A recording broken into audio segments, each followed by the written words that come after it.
Saudara, Polda Metro Jaya mempersilahkan Roy Suryo CS untuk mengajukan pra-peradilan jika tidak terima dengan status tersangka dalam kasus dugaan fitnah ijazah palsu Jokowi. Hal ini untuk menjawab kritik kuasa hukum Roy Suryo soal penetapan tersangka 3 orang termasuk Roy Suryo.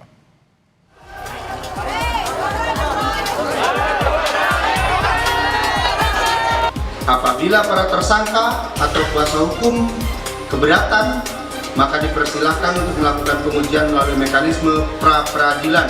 Pertama, Kurnia Tri Royani. Kedua, Rizal Fadila.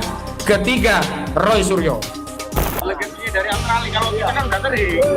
Kritik ditetapkannya Roy Suryo beserta 2 rekannya yakni Kurnia Tri Royani dan Rizal Fadila sebagai tersangka direspons Polda Metro Jaya dengan mempersilahkan kubu Roy untuk ajukan permohonan pra-peradilan. Adapun terhadap penetapan tersangka yang sudah kami lakukan, apabila para tersangka atau kuasa hukum keberatan, maka dipersilahkan untuk melakukan pengujian melalui mekanisme pra-peradilan. Sebelumnya dalam konferensi pers Kamis lalu, kuasa hukum Roy Suryo CS mempertanyakan penetapan status tersangka terhadap 3 orang tanpa menjalani pemeriksaan sebagai saksi atas pokok perkara yang dilaporkan Jokowi.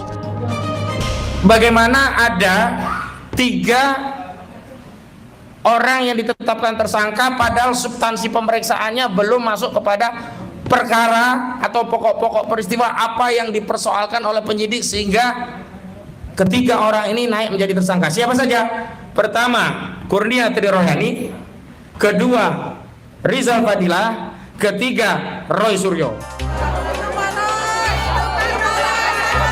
Direskrimum Polda Metro Jaya sebelumnya sudah menggelar perkara khusus dugaan fitnah ijazah palsu Jokowi dengan memperlihatkan ijazah asli Jokowi kepada para pemohon, yakni Roy CS.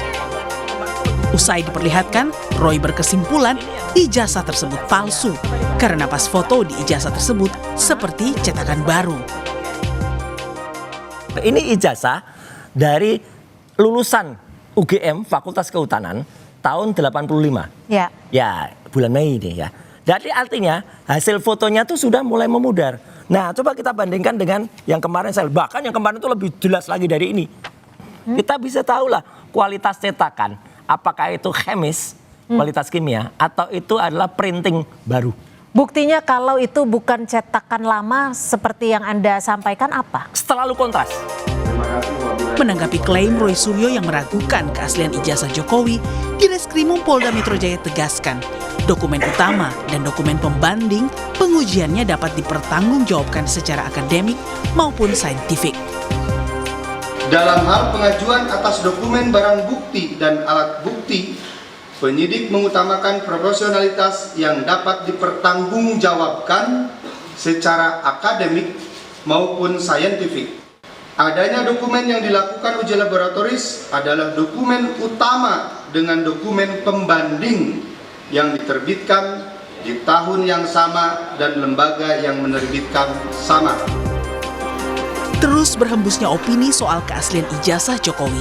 Polisi minta semua pihak menahan diri agar publik tidak terus-menerus mendapat informasi bias di tengah proses penyidikan yang masih berjalan. Tim Liputan Kompas TV.